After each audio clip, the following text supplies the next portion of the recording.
Hey, Andy, how's it going? Oh, you might be muted.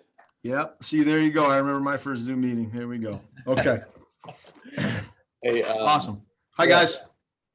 I wanted to start off by just kind of asking you about that Baylor game. You know, it's rare that you have successful drives. It's kind of a long day. What do your players learn from a day like that? I mean, is it kind of a wake up call at all, or how do you kind of proceed from there?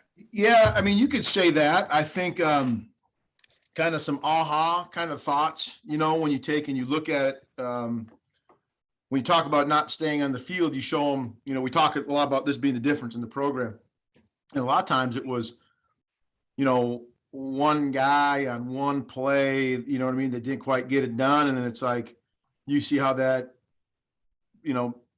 compounds, to the next play to make it a third and long or whatever it is. And so you show the guys how important every snap is, right? And when you think, we say all the time, so when you think you got it figured out, you're going to find out real quick, that you don't. And you typically are going to find that out in a really negative way, like we had on Saturday. So, and by no means did I think that our guys went into the game complacent, but, I don't think that was the case at all.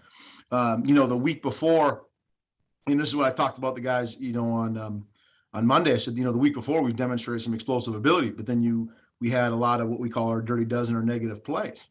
Okay. Well, this week we actually had our fewest of the season number of negative plays, but we weren't explosive. So now we got to kind of put that together, guys.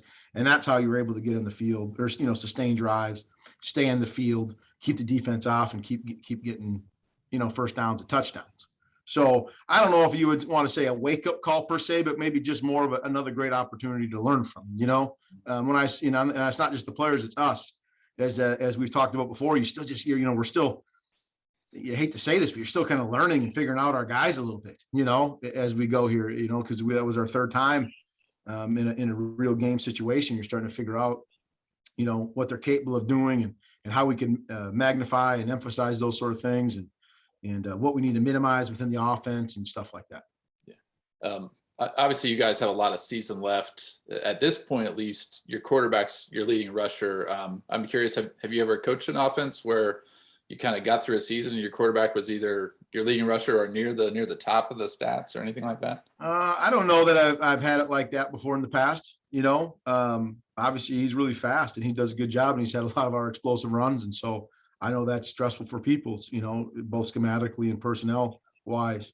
One of the things I know Coach Lapple talks about a lot is whatever our best personnel is, we're going to find ways to use those packages and have them grow. But to your question specifically, boy, I'd have to go back. I don't know that I have had one where the quarterback was, the leading rusher per se after it, and not always certain that that's what you want it to be. But our running back position will continue to grow. Our offensive line will continue to grow. And then as Jason has had those explosive plays, those pieces of the puzzle, as they grow, you'll see more running back runs, right, that are more explosive and bigger because they're worried about Jason a little bit more. Yeah. Right. So, I mean, do you think by the end of the year, one of your running backs is your leading rusher if everything's going the way you want it to? I hope so. That's fair to say, but not, you don't want to try to predict the future per se, but you want to get to the point, like I've said here before, you want to get to the point where, you got three guys that their names, right? Because you feel like they're really dependable, they're reliable, and they're consistent with their running styles and abilities and how they see things. I want to ask you about Torrey Loughlin real quick. Just what has he done well for you guys so far? And maybe what kind of impact can he have moving forward now that you're a little thinner at the running back spot? Well, I would say, being able to, certainly his athleticism and speed, which we've talked about on here before, getting him in the ball in the perimeter and those sort of things. And what kind of stinks for guys like him and others is that, as you mentioned before, the fact that we weren't able to stay in the field means you're not calling as many plays, which means there's a bunch of plays that you were hoping to get guys in the field to execute. And you know what I mean? And everything is you're running more plays and you're calling more plays and you get more explosive plays. And so those things, they need to compound together for that to happen. And so he's a guy that you want to be able to get in the field more, but you're getting in situations where, we're not on rhythm, right? We're not kind of staying ahead of the sticks. And those are things that we're really kind of been focusing on this week. Thanks. Hey, Andy, how would you evaluate your tight ends blocking so far this year? Well, They're getting better, I mean, they're by no means are they, up they're murdering guys per se, but most tight ends aren't, right? They typically have to be more technically driven, more fundamentally sound, because they're not going to be able to be, those 300-pound guys that are blowing, cats off the ball per se. At times you can see what's, like a lot of other positions, is that you can see some of the youth, show up on there, and kind of what we talked about before, what you got to grow on. See, hey, that's why we talk about our hand placement here, and this is why we talk about, making sure that, our head's inside or whatever it is, those guys are still experiencing it. So it's an area we still want to grow on, but being able to utilize those guys, big picture, is still something that we want to be able to do. Hey, Andy, I was curious. It looks like Duke likes to bring pressure. Just how do you guys prepare for that? And what do you see from their defense? Well, they do pressure quite a bit. They have had some multiple fronts, bouncing around and stuff like that. So when you think about that, the first thing you want to think about when you see a pressure team is what can you do to challenge them in making sure that they're sound in all their fits in the run game. Okay, so that's step one. And then step two is to say to yourself, to make sure, what are we doing to protect the quarterback? And that's an area that we're continually trying to improve on. I think it's the first time we talked to guys, that's been our big emphasis, and we're not at the level where we want to yet.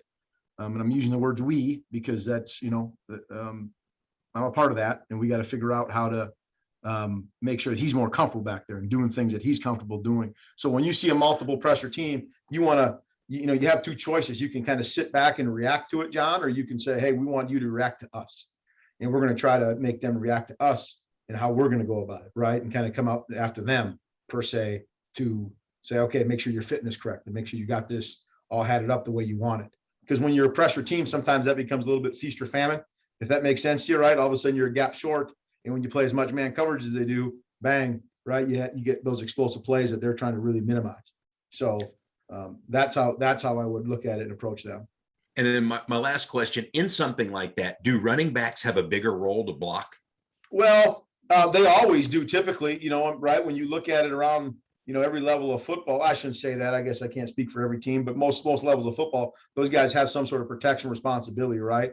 And I think as you get more and more experience at the quarterback position, so like if you look at like a guy like Tom Brady, okay, he knows pressures, he knows where to send his 5 blockers to make sure that if they're rushing 5, that they're picking them up, right? Well, as we grow with our guys, and we continue to develop them, for them to understand, okay, if it's a 5-man or a 6-man or a 7-man protection, why do we have these protections in, who we're checking? So it puts stress on everyone to understand, to make sure that your protections are holding up assignment wise. But it goes back to, do you want to consistently play on your heels and always have to figure out how to protect, or do you want to get a little more aggressive with them and say, okay, make sure it's fit correctly, right? And do some things that way.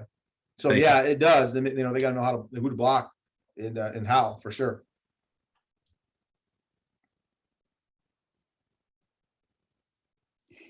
Andy, I know Velton didn't run the ball a whole lot against Baylor, but with his departure, does that change anything you feel schematically as you look at Duke in the future? Or do you feel like with Amari or any of those guys, you can do whatever you want to?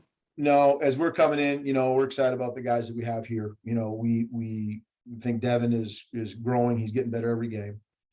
We've talked about Torrey a little bit more. We want to get him in the field. Amari starting to get healthy again. So, those 3 guys, you feel like to be able to go out there, but schematically, no, it doesn't have to change.